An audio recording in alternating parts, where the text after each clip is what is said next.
नमस्कार, मी विलास बडे. मी घेऊन आलोय एक नवा कोरा शो, बडे मुद्दे.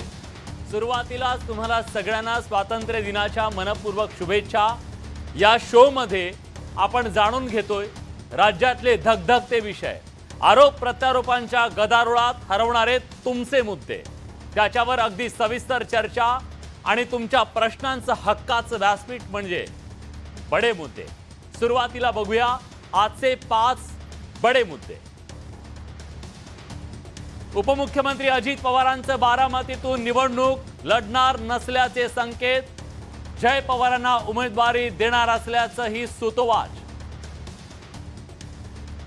विधानसभा निवडणुकीसाठी उद्धव ठाकरे असणार मवियाचा चेहरा, पण मवियाचा मुख्यमंत्री निवडणुकीच्या नंतरच ठरणार. मराठा आंदोलक मनोज जरांगे आणि छत्रपती संभाजीराजेंमध्ये निवडणूक पूर्व युती संदर्भात चर्चा. मराठा आरक्षणाच्या मुद्द्यावर राज्याच्या राजकारणात नव्या आघाडीचे संकेत. रस्त्याच्या कामाची मागणी करण्यासाठी आलेल्या ग्रामस्थाला पालकमंत्री धनंजय मुंडेंनी झापलं. आणि देशाला हादरवून टाकणाऱ्या कोलकात्यातल्या बलात्कार प्रकरणानंतर संतापाची लाट. आंदोलन करणाऱ्या महिलांवर अश्रुधुराच्या नळकांड्यांचा मारा. हा आहे आपला 5वा मुद्दा.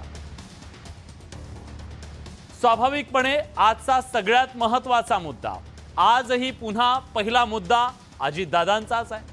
परवा बारामती मधल्या उमेदवारीच्या संदर्भातलं वक्तव्य करत कबुली देत त्यांनी चूक मान्य केली आणि चूक मान्य करणाऱ्या अजितदादांनी आज बारामतीला एक भावनिक धक्का दिला. गेली 3 दशकं ज्या बारामतीचे कारभारी दादा आहेत, त्या दादांनी आज बारामतीला टाटा बाय बाय करण्याचा निर्णय घेतला. असं का झालं?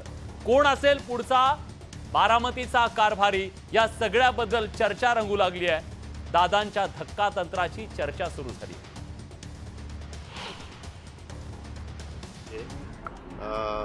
मला तर फार काही त्याच्यामध्ये रस नाही आहे, कारण मी 7-8 निवडणुका केलेल्या आहेत. जनतेचा तसा कल असेल कार्यकर्त्यांचा तर पार्लमेंटरी बोर्डामध्ये जरूर तोही विचार केला जाईल. उपमुख्यमंत्री अजित पवार यांच्या या वक्तव्यानं राज्यातलं राजकारण अक्षरशः ढवळून निघालंय. कारण अजित पवारांनी आपल्या बालेकिल्ल्यातून माघारीचे संकेत दिले.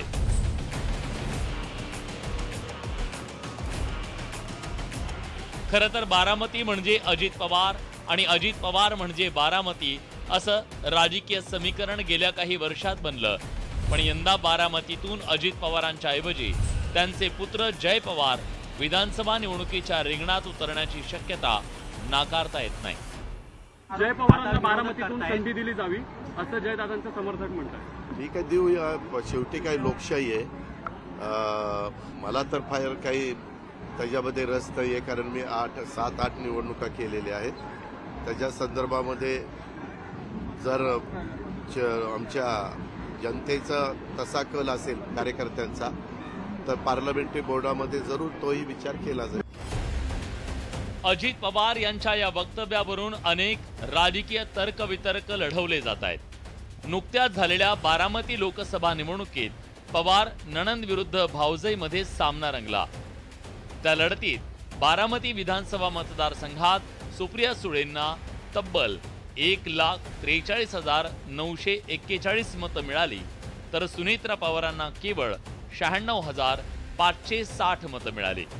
सुप्रिया सुळेंना बारामती विधानसभेत 47,000हून अधिक मतांची आघाडी मिळाली. खरं तर सुनेत्रा पवारांना बारामती विधानसभेतून मोठ्या आघाडीची अपेक्षा होती, पण बारामतीकरांनी मात्र सुप्रिया सुळेंना पसंती दिली. त्यामुळेच अजित पवारांना विधानसभा निवडणुकीत त्याची धास्ती वाटतीये का, याची चर्चा रंगली आहे. मागच्या वेळेचा कडवटपणा लोकांच्या मनामध्ये पण राहता कामा नये आणि त्यांच्या सहानुभूतीदारांमध्ये पण राहता कामा नये अशी खबरदारी ते घेत आहेत. किंवा आपल्या विरोधात नात्यामधून कुणी उभं राहता कामा नये अशी खबरदारी ते घेत असतील. खरं तर लोकसभा निवडणुकीनंतर अजित पवार यांनी राजकीय रणनीती बदलल्याचं पाहायला मिळतंय.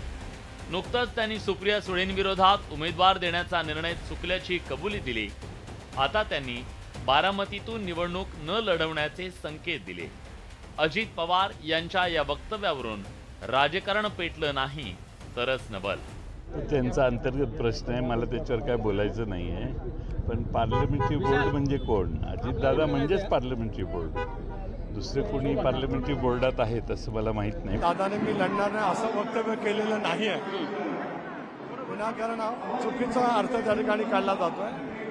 आगामी येणाऱ्या विधानसभेच्या निवडणुका महायुती म्हणून राष्ट्रवादी काँग्रेस पक्ष अजितदादांच्या नेतृत्वाखाली लढणार आहे. अजित पवार यांच्या राजकीय बंडामुळे लोकसभा निवडणुकीत शरद पवार यांना मतदारांची सहानुभूती मिळाली. आता विधानसभा निवडणुकीत त्याची पुनरावृत्ती टाळण्यासाठी अजित पवारांनीही भावनिक राजकारणाची खेळी तर खेळली नाही ना, अशी चर्चाही सुरू झाली आहे. खरं तर वर्षभरापूर्वी शरद पवार यांनी अचानक पक्षाध्यक्षपदाचा राजीनामा देत अशाच प्रकारचा राजकीय धक्का दिला होता. त्यावेळी राष्ट्रवादीत मोठा गजब उडाला. तेच धक्कातंत्र पुतण्या अजित पवारांकडून सुद्धा अवलंबलं जात नाही ना, असाही तर्क लावला जातोय. पुण्याहून चंद्रकांत फुंदेंसह ब्युरो रिपोर्ट, न्यूज 18 लोकमत. अजितदादांच्या या नव्या भूमिकेनं काही सवाल निर्माण झालेले आहेत. हे सवाल काय आहेत आपण जाणून घेऊया. अजितदादांनी भूमिका घेतली आणि स्वाभाविकपणे राजकीय वर्तुळात चर्चांना उधाण आलं.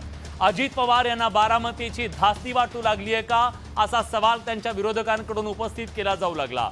सवाल हा सुद्धा या निमित्तानं निर्माण केला जातोय, उपस्थित केला जातोय. बारामतीतून माघार सहानुभूतीची ही खेळी आहे का अजित पवारांची, जी काकांनी वर्षभरापूर्वी केलेली होती? प्रश्न आज अजित पवारांच्या भूमिकेच्या नंतर हा सुद्धा विचारला जातोय की बारामतीचा पराभव दादांच्या जिवारी लागलाय का, दादा बारामतीवर नाराज झालेत का, आणि ती नाराजी दादांनी आज या वक्तव्यातून बोलून दाखवली आहे का? याच्या पुढचा सवाल आहे. अजितदादांच्या या भूमिकेच्या नंतर सवाल जे वेगवेगळे निर्माण झालेले आहेत त्याच्यामधला हा मूलभूत सवाल हा आहे की अजित पवार मग कुठल्या मतदारसंघातून लढणार आहेत? अजित पवार यांनी शब्द दिला होता, सांगितलं होतं व्यापाऱ्यांना तिथं की जर माझ्या पत्नीचा पराभव झाला तर मी कुणाचंही ऐकणार नाही, विधानसभेबद्दल वेगळा निर्णय घेईल. तर त्या शब्दाला अजितदादा जागतायत का, हाही सवाल या निमित्तानं उपस्थित झालेला आहे. तर हे काही मूलभूत सवाल आज या निमित्तानं उपस्थित झालेले आहेत.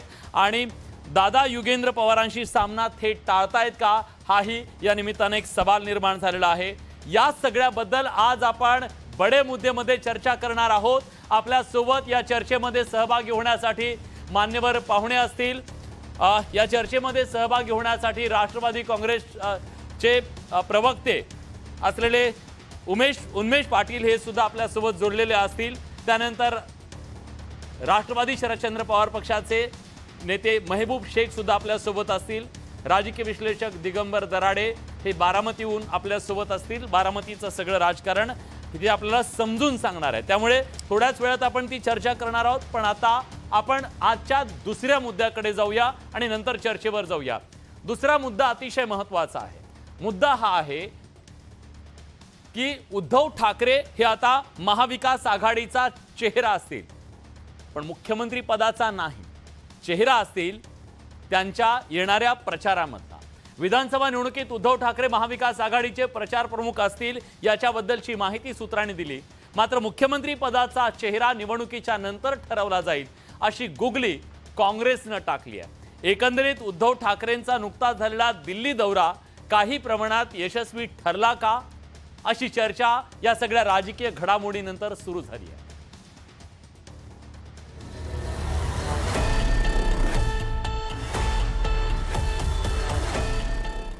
लोकसभा निवडणुकीत महाविकास आघाडीसाठी उद्धव ठाकरेंनी जोरदार प्रचार केला होता. आता विधानसभा निवडणुकीतही प्रचार प्रमुखाची जबाबदारी उद्धव ठाकरेंकडे देण्याबाबत काँग्रेसनं सकारात्मक भूमिका घेतल्याची माहिती सूत्रांनी दिली आहे. मुख्यमंत्री पदावर असताना उद्धव ठाकरेंनी कोरोनाच्या काळात केलेलं काम नागरिकांना आवडलं होतं. तर लोकसभा निवडणुकीतही उद्धव ठाकरेंनी महाविकास आघाडीला यश मिळावं यासाठी मोठी मेहनत घेतली. त्यामुळे उद्धव ठाकरेंच्या नावाला मवियातून पसंती मिळताना दिसतेय. महाविकास आघाडीचे येत्या निवडणुकीसाठी नेतृत्व व पुढचे मुख्यमंत्री म्हणून फक्त उद्धव ठाकरे यांचा चेहरा जनतेसमोर नेला जाईल. उद्धव ठाकरेंनी याच महिन्यात 3 दिवसांचा दिल्ली दौरा केला। या दौऱ्यात काँग्रेसच्या बड्या नेत्यांसह उद्धव ठाकरेंनी इंडिया आघाडीतल्या नेत्यांची भेट घेतली। त्यामुळेही उद्धव ठाकरेंच्या नावावर सहमती व्हायला मदत झाली। तर संजय राऊत सातत्यानं उद्धव ठाकरेंना मुख्यमंत्री पदाचा चेहरा जाहीर करण्याची मागणी करतायत।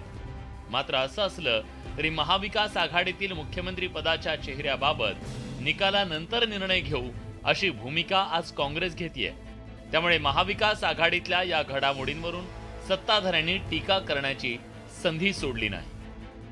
उद्धव ठाकरे महाविकास आघाडीचा चेहरा आहे अशा बातम्या पेरण्याची वेळ उद्धव ठाकरेंवर आली। इतकी दारुण आणि दयनीय अवस्था महाविकास आघाडीमध्ये त्यांची झाली आहे। महाविकास आघाडीत सध्याच्या घडीला उद्धव ठाकरेंचा चेहरा सर्वाधिक आश्वासक आहे। तर उद्धव ठाकरेंनी कोरोना काळात हाताळलेली स्थिती, शिवसेनेत 2 वर्षांपूर्वी पडलेली फूट, गमवावं लागलेलं मुख्यमंत्री पद, यामुळे उद्धव ठाकरेंना लोकसभा निवडणुकीत मतदारांनी पसंती दर्शवली। त्या पार्श्वभूमीवर उद्धव ठाकरेंना आगामी विधानसभा निवडणुकीत प्रचार प्रमुखाची धुरा सांभाळावी लागणार असल्याचं या घडामोडींवरून स्पष्ट होत आहे।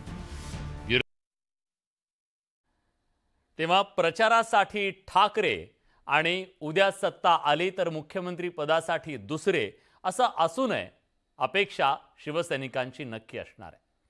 वळूयात पुढच्या मुद्द्याकडे। पुढचा मुद्दा, राज्यात आगामी विधानसभा निवडणुकीमध्ये एक नवी युती पाहायला मिळणार आहे का हा सवाल आहे। जरांगे पाटील आणि आमचं उद्दिष्ट एक असल्याचं सांगत संभाजीराजे छत्रपतींनी एक नव्या समीकरणांची नांदी सांगितली आहे का? विधानसभा निवडणूक लढणार असल्याचं त्यांनी स्पष्ट केलं। तर 29 ऑगस्टला निर्णय घेणार असल्याचं मनोज जरांगे पाटील यांनी म्हटलंय। त्यामुळे महाराष्ट्राच्या राजकारणात मराठा आरक्षणाच्या मुद्द्यानं एका नव्या युतीची समीकरणं बीज रोवली गेली का हा सवाल निर्माण झालाय।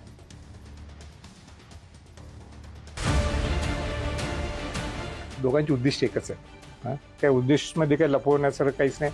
आज गरीब मराठा समाजाला न्याय मिळवून देण्यासाठी त्यांची भूमिका आहे, ती माझी सुद्धा ती भूमिका आहे। आंदोलनाचा भाग हा वेगळा आहे आणि राजकारणाचा भाग अत्यंत वेगळा आहे। त्याच्यामुळे इथं काही गोष्टी सांभाळूनच ठेवाव्या लागतात। विधानसभा निवडणुकीच्या रणांगणात स्वराज्य पक्ष आणि मनोज जरांगे पाटील एकत्र उतरणार असल्याचे संकेत मिळत आहेत। मराठा समाजाला आरक्षण मिळावं हेच आमचं उद्दिष्ट आहे आणि आमच्या मागण्या सारख्या आहेत असं संभाजीराजे छत्रपतींनी जरांगे पाटलांच्या भेटीनंतर सांगितलं। दोन्ही नेत्यांमध्ये बुधवारी चर्चा झाली। आगामी विधानसभा निवडणुकीत नवं समीकरण ठरवण्याच्या मुद्द्यावर दोन्ही नेत्यांमध्ये एकमत झालं। विधानसभा निवडणूक लढवणार आम्ही स्वराज्य हे निश्चित आहे। आणि हे बघा, दोघांची उद्दिष्ट एकच आहे। काही उद्दिष्टमध्ये काही लपवण्यासारखं काहीच नाही। मराठ्यांना आरक्षण मिळावं आणि हे ते म्हणत नाही की मी म्हणत नाही, ते खुद्द आमचे पंजोबा राजे छत्रपती शाहू महाराजांनी मराठा समाजाला आरक्षण दिलेलं आहे। म्हणजे 50% जे आरक्षण दिलं अनुसूचित जाती जमाती ओबीसीनी मराठा समाजाला समाविष्ट आहे। आज गरीब मराठा समाजाला न्याय मिळवून देण्यासाठी त्यांची भूमिका आहे, ती माझी सुद्धा ती भूमिका आहे। मनोज जरांगे पाटलांनीही त्यांच्या विचाराचे आमदार विधानसभेत पाठवणं गरजेचं आहे असं मत आधीच व्यक्त केलंय। गरजवंत अशा मराठा समाजाला आरक्षणाची गरज असल्याचं जरांगे पाटलांनी स्पष्ट केलं। गरिबांना न्याय मिळवून देण्यासाठी नवं समीकरण गरजेचं आहे असा मुद्दा मांडत जरांगे पाटलांनी नव्या राजकीय युतीचे संकेत दिले। आंदोलनाचा भाग हा वेगळा आहे आणि राजकारणाचा भाग अत्यंत वेगळा आहे। त्याच्यामुळे इथं काही गोष्टी सांभाळूनच ठेवाव्या लागतात। हे जर 29 तारखेला ठरलं पाडायचे का उभा करायचे, तर गरजवंत समाजाच्या प्रश्नासाठी लढाई असणार आहे। गरजवंत समाजाच्या प्रश्नासाठी म्हणजे त्याच्या सगळ्या जाती धर्म आले, मग इथं कोणी एक नाही, मग शेतकऱ्यांपासून सगळेच आले। आता समीकरण बघतोय कसं कसं चाललंय, कसं कसं होतंय। 29 तारखेपर्यंत राजेसाहेब जसं म्हणले तसं की त्यांना विचार घ्यायचा आहे, कारण मला मालक समाज आहे ना, मला 29ला समाजाचा विचार घ्यायचा आहे। विधानसभा निवडणुकीत महायुती आणि महाविकास आघाडी हे तुल्यबळ प्रतिस्पर्धे रिंगणात असणार आहे। शिवाय मनसे वंचित बहुजन आघाडीची राजकीय भूमिका महत्त्वाची असणार आहे। हे सगळे राजकीय पक्ष आघाड्या यांना आव्हान देण्यासाठी संभाजीराजे छत्रपती आणि मनोज धरांगे पाटील एकत्रितपणे राजकीय रणांगणात उतरतील का, हे लवकरच स्पष्ट होईल. Bureau report, news 18 Lokmat. या नव्या समीकरणांमधून एक सवाल निर्माण झालाय. सवाल आहे, जर उद्या ही युती झाली तर मुख्यमंत्री पदाचा चेहरा कोण, जरांगे की संभाजीराजे छत्रपती? वळूया पुढच्या मुद्द्याकडे. निवडणुका आल्या की नेते मतदारांचे पाय धरतात, पण निवडणूक गेली की मात्र जनतेला नेत्यांचे पाय धरण्याची वेळ येते. अशाच काहीसा प्रकार बीडमध्ये घडला. बीडच्या नाळवंडी गावाला जोडणाऱ्या रस्त्याच्या साठी ग्रामस्थांनी पालकमंत्री धनंजय मुंडेंना साकडं घातलं, तसंच त्यांचे पाय धरले. पण मुंडेंनी त्या ग्रामस्थांना नाटक करू नका म्हणत सगळ्यांच्या समोर झापलं. सोशल मीडियावर तो व्हिडिओ व्हायरल झाला. खरं तर याआधी नाळवंडीच्या ग्रामस्थांनी खासदार बजरंग सोनवणेंना विनंती केली होती, पण त्यांनी खासदार फंड काय पत्रावळी वाटल्यासारखा द्यायचा का, असा उपरोधिक सवाल केला होता. नेत्यांचे हे सगळे वागणे बघून जनतेला सवाल पडलाय, आमचं चुकलं. तुमच्याकडे पाठवले, खासदार साहेब म्हणले मी तुमचं काम करणार नाही, तुम्हाला धनंजय मुंडे साहेबाला साहेब आमचं हे 10 वर्षापासूनचा प्रश्न आहे साहेब. तळमळीने सांगतो तुम्हाला साहेब, आमचे सगळे गावकरी इथं आलेले आता त्याला काय करू शकतो आम्ही साहेब. आम्ही त्यांना सहकार्य, पण तुम्ही सहकार्य का, आम्ही तुमच्या पाय पडतो, फक्त काम करा आमचं साहेब. नाटक नाही साहेब, नाटक आमचा प्रश्न आहे.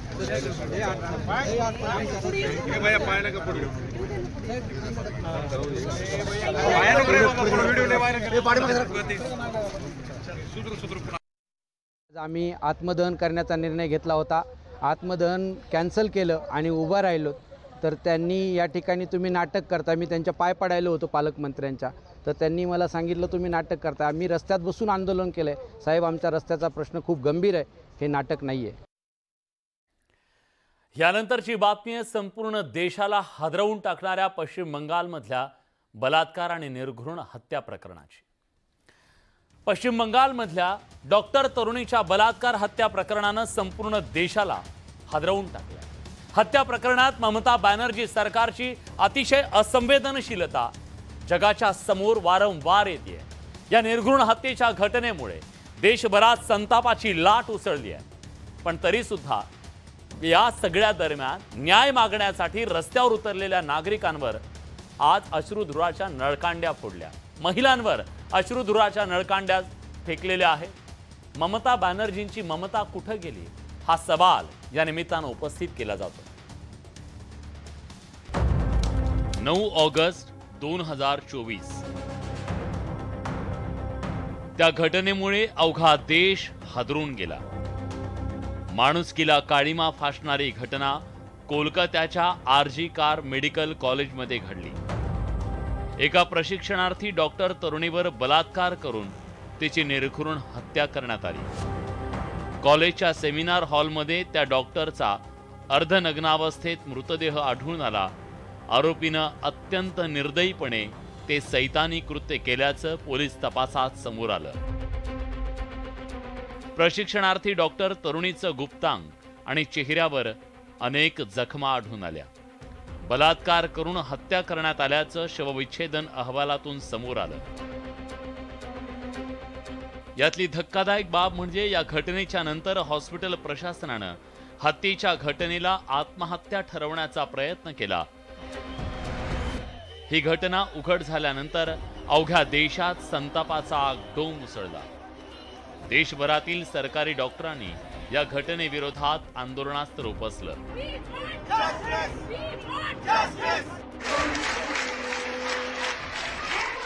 तसंच बुधवारी रात्री कोलकाता वासीय रस्त्यावर उतरले. पण आंदोलकांवर पोलिसांनी लाठीचार्ज आणि अश्रुधुरांचा मारा केला.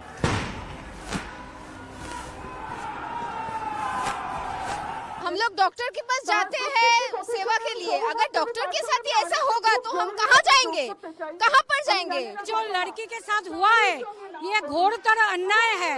इसके लिए हम लोग सब एक साथ यहाँ पे जमायत हुए हैं. इसके लिए लड़ाई करने के लिए हमको कुछ नहीं चाहिए। हम लोगों को ये धर्षण मुक्त बांग्ला चाहिए। अभी एक छोटा बेटी है, हमको तो डर लग रहा है कि मेरा बेटी को कहाँ भेजूं, कहाँ पर नाइट ड्यूटी या नाइट मतलब रात में काम करना है तो उसका क्या होगा। या घटनेमुळे ममता बॅनर्जी सरकारच्या भूमिकेवर भलं मोठं प्रश्नचिन्ह निर्माण झालंय। आरोपीला वाचवण्याचा प्रयत्न राज्य सरकारकडून केला जात असल्याचा आरोप केला जातोय, कारण आरोपीला शोधून काढण्यात पोलिसांना बरीच मेहनत घ्यावी लागली। हॉस्पिटलमधल्या सीसीटीव्ही चित्रफितीच्या माध्यमातून पोलिसांनी आरोपीचा शोध घेतला। ब्लूटूथ इयरफोनमुळे आरोपीचा शोध लागला। घटनेच्या रात्री आरोपीच्या गळ्यात ब्लूटूथ इयरफोन होता, तो पोलिसांना घटनास्थळावरून आढळून आला। आरोपीच्या फोनशी तो कनेक्ट झाल्यानं आरोपीचा गुन्हा उघडकीस आला। आता या प्रकरणाचा तपास सीबीआयकडे सोपवण्यात आलाय, त्यामुळे आगामी काळात अनेक धक्कादायक खुलासे होण्याची शक्यता आहे। पण या प्रकरणातून एक बाब समोर आली आहे आणि ती म्हणजे एरवी प्रत्येक घटनेवर छाती बडवणाऱ्या विरोधकांच्या तोंडातून चकार शब्दही निघत नाहीये। Bureau report, news 18 Lokmat.